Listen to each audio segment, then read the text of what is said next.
আসসালামু আলাইকুম ওয়া রাহমাতুল্লাহি ওয়া বারাকাতুহু। আশা করি সকলে ভালো আছেন। আমি আপনাদের সাথে সম্পূর্ণ ভিডিও জুড়ে থাকব হাফেজ বাহাউদ্দিন আলিফ। এখন অত্যন্ত গুরুত্বপূর্ণ একটি বিষয় আপনাদের জানাতে চলেছি, সেটি হলো কুরবানি যে আমরা করে থাকি, অর্থাৎ জিলহজ মাসের 10 তারিখে আমরা ছাগল কুরবানি করে থাকি, গরু কুরবানি করে থাকি, দুম্বা, উট, গাভী, মহিষ কিন্তু কুরবানি করে থাকি। 6 ধরনের পশু আমরা কুরবানি করি। তো এই কুরবানি করাটা কি ওয়াজিব নাকি সুন্নাত?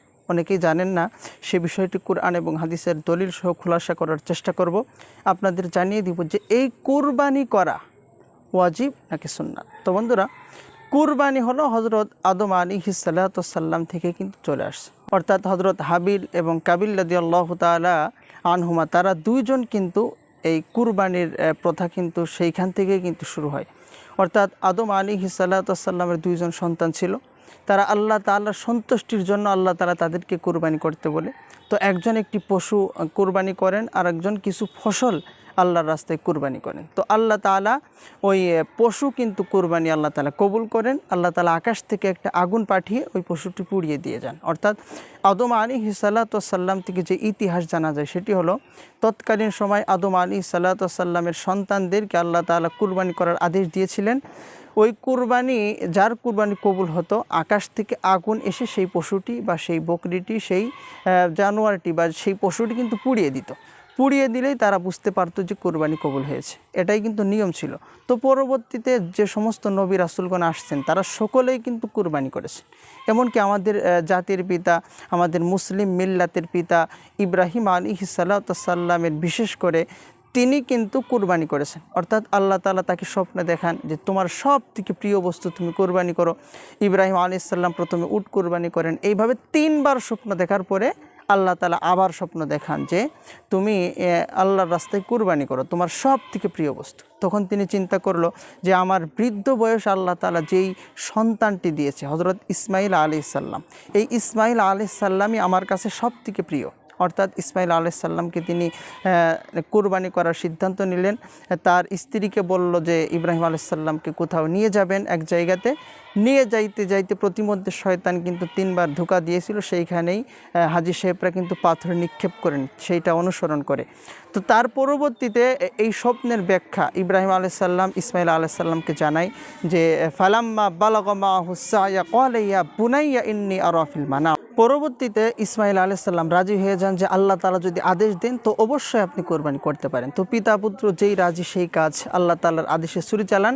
কিছুক্ষণ পর আকাশ থেকে, জান্নাত থেকে আল্লাহ তাআলা দুম্বা পাঠান, দুম্বা কোরবানি হয়ে যায়। তো আল্লাহ তাআলার কাছে এই পিতা পুত্রের এই পরীক্ষা উত্তীর্ণ হওয়া আল্লাহ তাআলার কাছে খুব পছন্দ হয়ে যায়, খুব ভালো লেগে যায়। তো এই জন্য আল্লাহ তাআলা বলেন যে পৃথিবী যতদিন কায়েম থাকবেন, যারা হজ করবে তারা তো কুরবানি করবেই, তাদের তো কুরবানি করা ওয়াজিব। আর যারা সামর্থ্যবান হবে, নেশাব পরিমাণ সম্পদের মালিক হবে, তারাও কুরবানি করবে। এটা কিন্তু আল্লাহর কাছে অনেক পছন্দনীয় কাজ। হাদিসের ভিতর আসছে, যে ব্যক্তি কুরবানি করে ওই কুরবানির পশুর গায়ে যতগুলো পশম আছে আল্লাহ তাআলা তার তত গুনাহ মাফ করে দেন, তত নেকি কিন্তু দান করেন। সুবহানাল্লাহ। এমনকি আপনি যদি কুরআনের দিকে লক্ষ্য করেন, আল্লাহ তাআলা সূরা কাউসারের ভিতর বলছেন ফাসাল্লি লিরাব্বিকা ওয়ানহার। হে নবী, আপনার কোনো চিন্তার কারণ নাই, আপনি নামাজ পড়েন আর কুরবানি করেন। আপনার পিছনে যারা শত্রু আছে তারা অবশ্যই নিঃশেষ হয়ে যাবে। আল্লাহ তাআলাই কিন্তু কুরআনের ভিতর বলছেন। অন্য জায়গায় আল্লাহ তাআলা বলছেন ইন্না সলাতি ওয়া নুসুকি ওয়া মাহইয়ায়া ওয়া মামাতি লিল্লাহি রাব্বিল আলামিন। নিশ্চয় তোমার নামাজ, তোমার রোজা,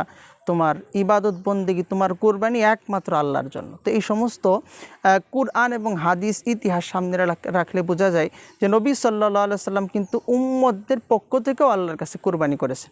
এমনকি নবী সাল্লাল্লাহু আলাইহি সাল্লাম প্রতি বছরে কিন্তু কুরবানি করতেন।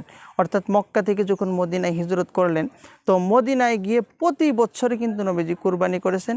পরবর্তীতে সাহাবাগণ, তাবেঈন সকলেই কিন্তু কুরবানি করেছেন। তো এই জন্য ইমাম আবু হানিফা রহমতুল্লাহ আলাইহির মাসআলা অনুযায়ী এই কুরবানি সামর্থ্যবান ব্যক্তির উপর ওয়াজিব। অর্থাৎ কেউ যদি কুরবানির ওয়াজিব হওয়া সত্ত্বেও কেউ যদি কুরবানি না করে, রাসূল সাল্লাল্লাহু আলাইহি সাল্লাম বলেছেন সে যেন আমার ঈদগাহে না আসে। কত বড় একটি কথা! নবীজি তার ঈদের নামাজ পড়তে যাইতেই নিষেধ করেছে। কারোর উপর যদি কুরবানি ওয়াজিব হয়, কুরবানি আবশ্যক হয়, আর সে যদি কুরবানি না করে। তো এই জন্য ইমাম আবু হানিফা রহমতুল্লাহ আলাইহির সব থেকে গ্রহণযোগ্য মতটি হলো, নেশাব পরিমাণ সম্পদের মালিকের উপর এই কুরবানি করা হলো আবশ্যক বা ওয়াজিব। আর অন্যান্য ইমামগণ ইমাম আহমদ ইবনে হাম্বল এবং বিভিন্ন ইমামগণ বলেছেন যে কুরবানি করা সুন্নতে মুআক্কাদা। সুন্নতে মুআক্কাদা যদি কারোর কুরবানি ওয়াজিব সুন্নতে মুআক্কাদা যদি হয়ে থাকে, সে যদি এই কুরবানি না করে, এই কুরবানি কিন্তু তার জন্য গুনাহের কারণ হবে কুরবানি না করা। তো এই জন্য ইমাম আবু হানিফা রহমতুল্লাহ আলাইহির মত অনুযায়ী কুরবানি করা ওয়াজিব, আর অন্যান্য ইমামদের মত অনুযায়ী কুরবানি করা সুন্নতে মুআক্কাদা, করলে নেকি, না করলে কিন্তু অনেক গুনাহ। তো এই জন্য আশা করি আপনারা বুঝতে পেরেছেন। সংক্ষিপ্ত আকারে আপনাদের জানানোর চেষ্টা করলাম।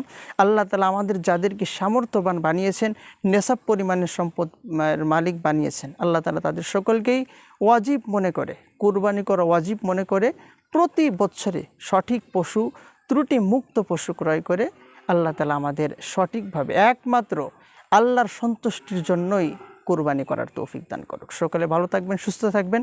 আমি আপনাদের সাথে এতক্ষণ ছিলাম হাফেজ বাহাউদ্দিন আলিফ। আসসালামু আলাইকুম ওয়া রাহমাতুল্লাহি ওয়া বারাকাতুহু।